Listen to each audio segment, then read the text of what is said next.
Greetings and bienvenue, midnight crew. Thank you for returning to this broadcast, and welcome to new viewers joining us for the first time. If you like a video, then feel free to subscribe. It was about 5 or 6 years ago that this incident happened. I'm hoping someone here can shed some light on what exactly happened. Be me, 18 years old. 2 friends and I are in the busy section of town just hanging out. Town is old as fuck and goes back all the way to the late 1800s. There is a legend in the town of a park that used to be a graveyard. Legend has it the graveyard was smack right in the middle of a neighborhood and the people thought it was an eyesore to look at. The town decides to turn the graveyard into a park, but for some reason never removes the bodies from their graves, so yeah. I convinced my friends to come with me to said park to see if the rumors of phantoms and sightings alike are true. When we get there, we sit on a bench on the right side of the park. The park is split in the middle by a small road, one side being lit by streetlights and the other pitch black. We talk and have some laughs. Nothing is happening. We move to the other side and have a seat. There is still light where we decide to sit because we are pussies. We talked some more. Friend 1 is silent. Hey Anon, what the fuck is that? I look in the direction of where friend 1 is pointing and I see nothing. He replies again. Dude, what the fuck is that? I look again and see a figure. This figure is tall, taller than a house, in the shape of a candy cane, and as pitch black. My heart begins racing because I cannot believe what I am seeing. Friend 2 can't see anything because he forgot his glasses at home. Friend 1 and I sit in silence watching the figure. As I am watching the figure, I notice the ground below looks weird, simmering almost.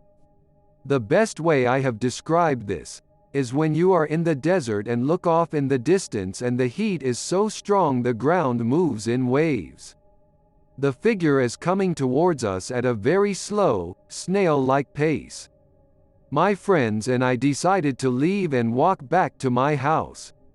As we are walking, friend 1 and I take glances behind us. We get to my house, the crisis averted. I let them sleep over because their houses are far away and it's 12 a.m. Friend 1 and I can't sleep, so we stay up and chat. Friend 2 can't sleep because of our chatting. As we are talking, we hear a cat hiss and then my gate rattle. Friend 2 looks up at my window and says, Dude, what the fuck is that? I tell him it's just a cat going to bed. Dude, that isn't a cat. He then keeps his eyes on my window for a few more seconds and decides to lay back asleep. A couple days later, we recalled the incident with some of our other friends. I asked friend 2 what he saw at my window. It was a black figure that looked like it was holding a pizza box on its head. He went further, stating when I told him it was a cat he accepted it so he can fall back asleep. Now mind you, my room was about 8 feet off the ground. The incident was brought up 2 years later at a party. Friend 1 claimed that when we were walking back to my house he saw the thing following us, and said it had red eyes. Deep, piercing, red eyes. We don't go near that park anymore. Back in my rural hometown of Northern Ontario, the kids used to talk about a game teenagers would play called the graveyard game. The local graveyard was far away from the town down a dirt road and was split into 2 sections. Many of the gravestones were very old and there weren't many that were later than the 50s. Most families would have their dead laid to rest in a larger graveyard closer to the nearest city. The graveyard's perimeter was surrounded by an old wooden fence from decades ago, all rotten and full of nails. There were 2 old metal road gates on each section of the graveyard. The only way in would be to hop the fence or the gate. Beyond the fence was a large gravel pit, overgrown with roughage and usually filled with trash and other debris. We would always hear stories of older kids and young adults with nothing better to do playing the graveyard game. Many were obviously bullshit, but there were some that took place years ago and actually had some validity. Missing people and cover-ups and whatnot. They always said that the game could work in any graveyard in any town, it just originated in our area.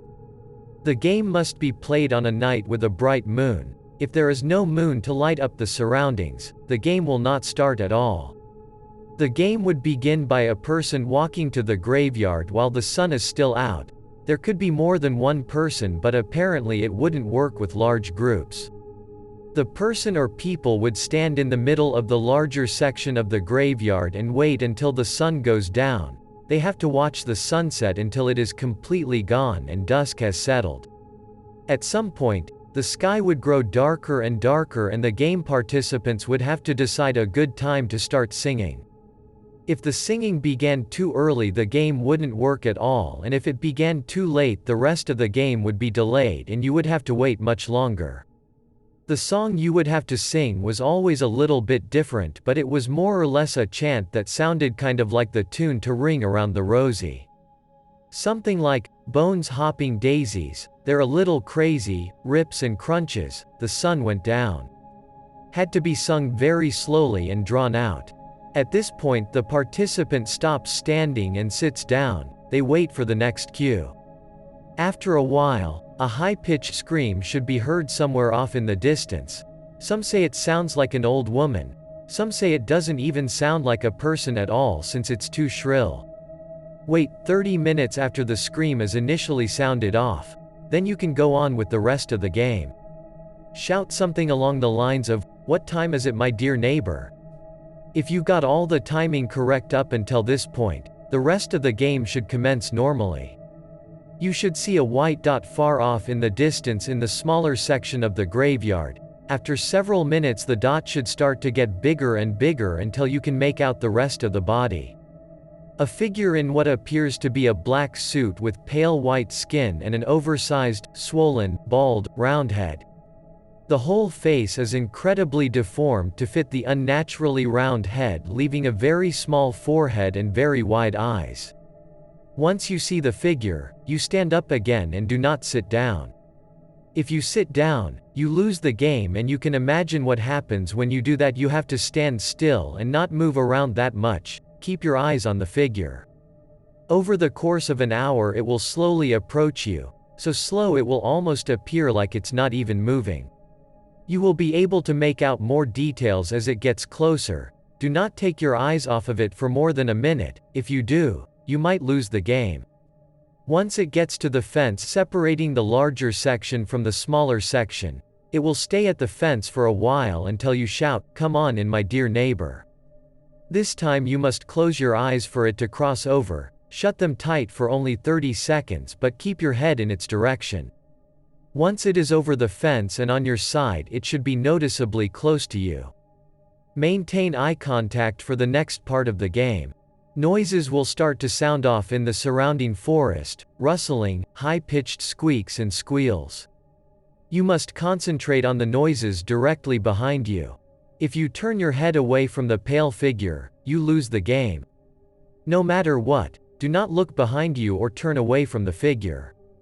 You will hear sounds of scraping behind you and fabric tearing, followed by footsteps and scratches at the ground.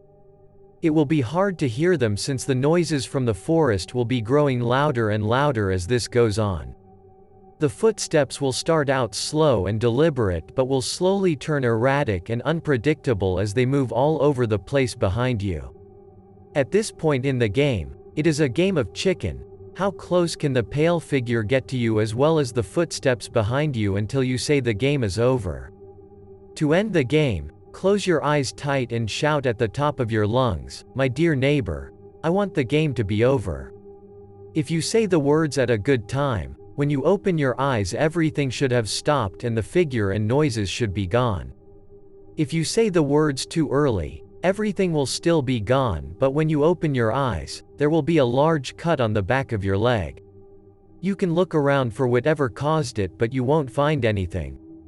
If you wait too long to end the game, when you open your eyes you will still hear noises and see the figure in front of you, uncomfortably close. Then, you will hear the footsteps behind you begin to sprint at you at full speed. At this point, the only way to end the game is to get out of the graveyard and back to the town. The quickest way to do so would be to jump the fence by the gravel pit and run down there, since it would be less rough than running through the thick trees.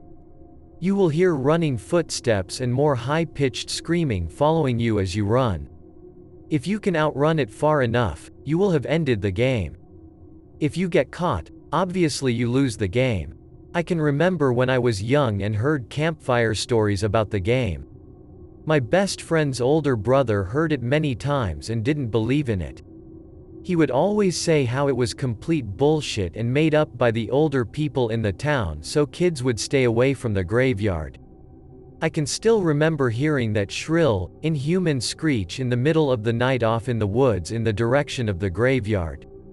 My friend's brother finally decided to play the game. He lost. In the small town of Stull, Kansas, there once stood an old one-room chapel on top of a hill, surrounded by graves. Beside the church was a cellar that was very difficult to find, as its doors had grass grown upon them.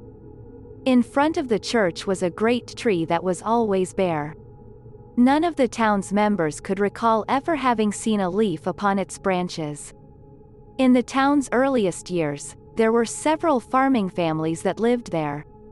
The minister's daughter had fallen madly in love with a boy from nearby, but had her heart broken when that young man impregnated a certain flirtatious townsgirl. The two were married, and all the while the reverend's daughter saw them, happy together, and her hatred brewed until after 9 months of painful endurance, that despise boiled over. Shortly after the young couple's child was born, the minister's daughter went to their house. They greeted her cheerfully but noticed, all too late, how she eyed the child bloodthirstily. She slit the throats of those two who'd made her life so miserable and then dragged their bodies, along with the newborn child, up the hill to the church. She put the bodies in the cellar and left the baby there, between their bodies, to starve to death. She locked the cellar shut and hung herself on the tree in front of the church. The bodies in the cellar were not found for 3 weeks. From that day on, leaves never grew on that tree. If you walk the graveyard late at night, you can just hear the sound of a baby's chilling cry. The townspeople burnt down the tree many years ago, in the hopes of putting the minister's daughter's spirit to rest. And more recently the church collapsed onto itself, burying the already difficult-to-find cellar. Many have looked for its doors, but the few who have found them and ventured beneath its depths have seldom returned, with the exception of a few who came back to the sunlight after 3 weeks beneath, starved nearly to death and covered in blood that was not their own. Hi, X. I thought I would share this story with you. I am bored right now and thought possibly someone here would get some enjoyment from reading it. I am not a firm believer in the paranormal and would consider myself a skeptic, yet I still can't explain what happened that night. I guess our mind pushes things like this to the backs of our heads and makes us forget them because they are inconvenient and go against everything taught by science. I am a photographer, so one night me and the girlfriend decided we would go find something to take photos of to kill our boredom. She was a bit of a goth, so suggested cool old headstones. I thought of one cemetery I knew had very old headstones. After a bit of a drive to arrive at said cemetery, we head to an angel headstone just like in the pic above. In fact, I think the pic above is said headstone. So we get to it and I set up my camera on a tripod to take the photo. As I go to take it, I get, error, could not write to SD card. What? I hope my camera isn't broken or my SD card is not corrupted. Restart the camera. The same thing happens again. WTF, I never had this issue before coming here. After a few restarts I finally got the camera to take the photo. Odd, I thought. Never had it happen before or after this one time. I don't think it is paranormal though, and just a coincidence. We are wandering round the really old part of the graveyard looking for more headstones, but decide to move over to the side of the graveyard where people that have recently been buried are. Instantly creepy as hell, even though it's much closer to the road and not surrounded by trees like the old side of the graveyard. There are fresh pits that have been dug, just waiting for a body. We find one grave with children's shoes on it, which I find really creepy.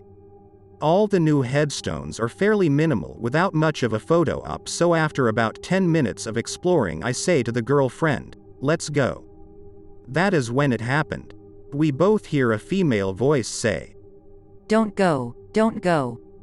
We both looked at each other and said, "Did you hear that?" We both heard it. I have a look round to make sure no one is fucking with us and can't see anyone, and there isn't really a place for anyone to hide as we are talking a big open field. So freak the fuck out and nope it out of there pretty quick. As we are driving home I am saying to her, "I can't believe we both heard it, say the exact same thing. I had never had such a vivid supernatural experience before."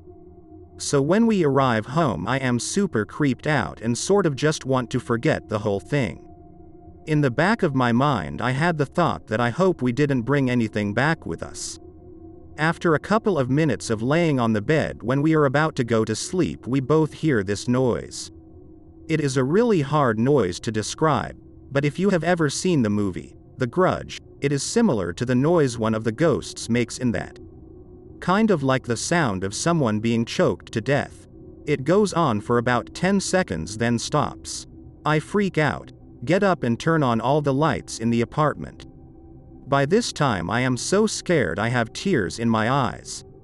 Has this fucking thing followed us home? What other havoc is it going to cause? Will I get any sleep tonight? Luckily I moved out of that apartment not long after and nothing happened since except for a glass table smashing itself. Be 23 years old and working at a theater with a restaurant. Have experiences with shadow people and other occult subjects. Live in a city that is into this sort of thing and have met several other individuals throughout my life that are into these topics. New guy starts at my job. Call him Snake because of his spirit animal. Snake and I have deep conversations about shadow people. Record some of them that account our experiences. Snake claims that they are like spiritual/ethereal batteries, and that they feed off of physical emotions such as fear. Lights tend to flicker and go out, and they are around due to their effect on electromagnetics. Snake and I decide to investigate a graveyard the next night. I go to meet Snake, and as I'm walking up to his apartment the light on the porch above me goes out. Meet up. He brings a spiritual dagger, among our other tools, and we go out to the graveyard. It's a good time. Kind of creepy, but nothing dangerous. Find a garden maze and speak to spirits in the center. Feel a sense of peace. Take Snake home. Go to work the next day. Shift change. Snake is leaving but says that he left his dagger in my car. Seems a little freaked out about it. Asks for my keys to go get it. I'm sure. I give him the keys, he gets the dagger out of my car and goes home. Next day, Snake is a no-call, no-show at work. Never shows back up. No one ever hears from him. I try hitting him up just to make sure he is okay. Never get a response. Hello/X/I'm seeking advice for what to do. Here's the story. Be me a couple years ago around this time of the year. Go over to my cousin's house with the family. I'm with the other two cousins, and we go along with my brother. Cousin whose house we went to is a pothead, so are me and my brother and other two cousins. Decide to go walk around at night. Ask my cousin about any places nearby to hang out. Anon, there's a cemetery by. Go to the cemetery. Find a giant tombstone with a stone bench by. Start smoking. Feeling high.jpg. Climb the tombstone and decide to keep smoking on top. Cousins and brother follow. Paranoia kicking in, probably too baked or something. Red tombstone. Solomon, it was titled, with other shit I can't remember. Finish smoking, at which point everyone had at least climbed the tombstone once. Kinda skeptical about what I did later afterwards. Next year. Around the same time of the year, my stepdad gets into a car accident. Nothing bad, it just costs a lot to repair. Around that time, my uncle gets deported to Mexico. Brother suggests maybe it was because we smoked on the tombstone. Dismissed it as just a coincidence. A year after that. Same time as before. I had a girlfriend. My other friend I knew, and I started hanging out. My girlfriend went to Utah to visit family. Hang out with friends one day. One thing leads to another, and we were at a park in the dark and stuff happened. A couple days after, mom and stepdad get into a huge fight, ending with him wanting to leave. Emotional shit went down. Talk him out of it the next day and try to have the family together. Time passes and it's towards the end of summer this year. I broke up with my girlfriend, told her the stuff I did with friend and other stuff. Destroyed my heart. GIF. The same time of year comes up again. Live in apartment. Go home, find a letter on the door. Open it. Notice of termination of tenancy. No. Immediately think of the graveyard incident. Call brother and explain to him. Tell him we need to go back and do something. So /x/ is there anything I can do to clear my name or something like that? I feel I have disrespected this Solomon person and want to make amends with him, legitimately scared of what might happen next. I hope that you enjoyed tonight's broadcast. If you enjoyed tonight's story, then please subscribe to the channel, as more green texts will appear daily. A new broadcast will appear when the clock strikes midnight Central Time.